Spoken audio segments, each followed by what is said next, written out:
Allez, bonjour tout le monde. Ici c'est Dr. Brad Petit.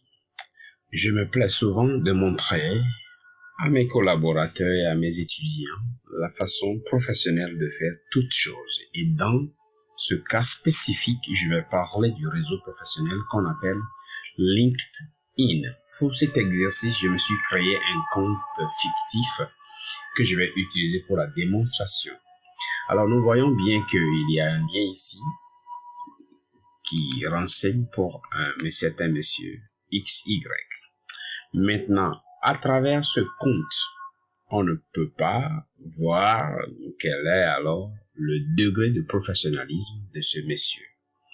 Mais pour tout compte LinkedIn créé, il y a un lien hypertexte qu'on appelle en anglais communément URL. Normalement, dans les CV, il est recommandé de l'inscrire. Et généralement, quand les gens l'inscrivent, ça vient avec des combinaisons de noms, de lettres et de chiffres.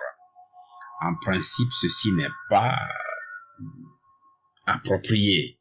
Alors, ça montre alors un peu de facilité, sinon un manque de sérieux dans la façon dont l'on se présente.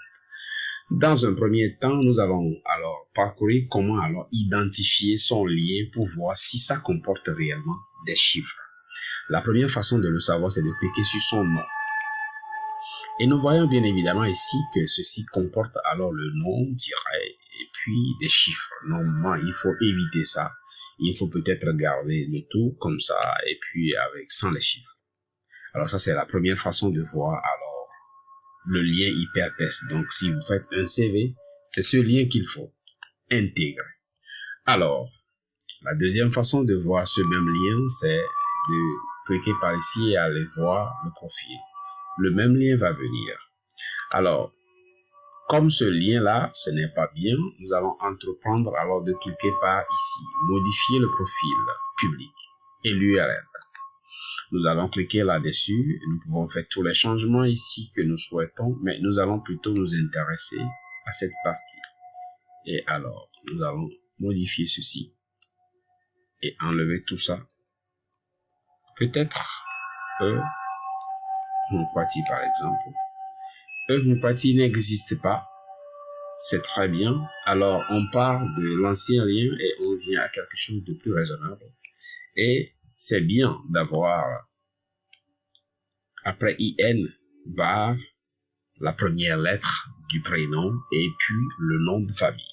S'il se fait qu'il y a d'autres personnes qui ont peut-être le même prénom, le même nom, alors on peut varier pour avoir un mot, généralement qui ne doit pas dépasser quand même 100 caractères. Alors, ceci dit, vous savez maintenant alors comment modifier, trouver d'abord le lien de votre compte LinkedIn, comment le rendre plus professionnel. Comme ça, quand vous vous présentez, on sent un degré de professionnalisme avéré par rapport à la personne que vous représentez et dont vous faites bonne mine. Et dites-vous que l'employeur peut utiliser ceci comme une évaluation. Ce n'est pas toujours idéal et vrai, mais de nos jours où le travail en réseau est de mise, il est possible qu'un employeur puisse s'amuser à regarder jusqu'à quel degré vous vous représentez alors numériquement. J'espère que vous avez aimé cette vidéo. Si c'est ça le cas, n'oubliez pas de revenir par ici pour une autre vidéo.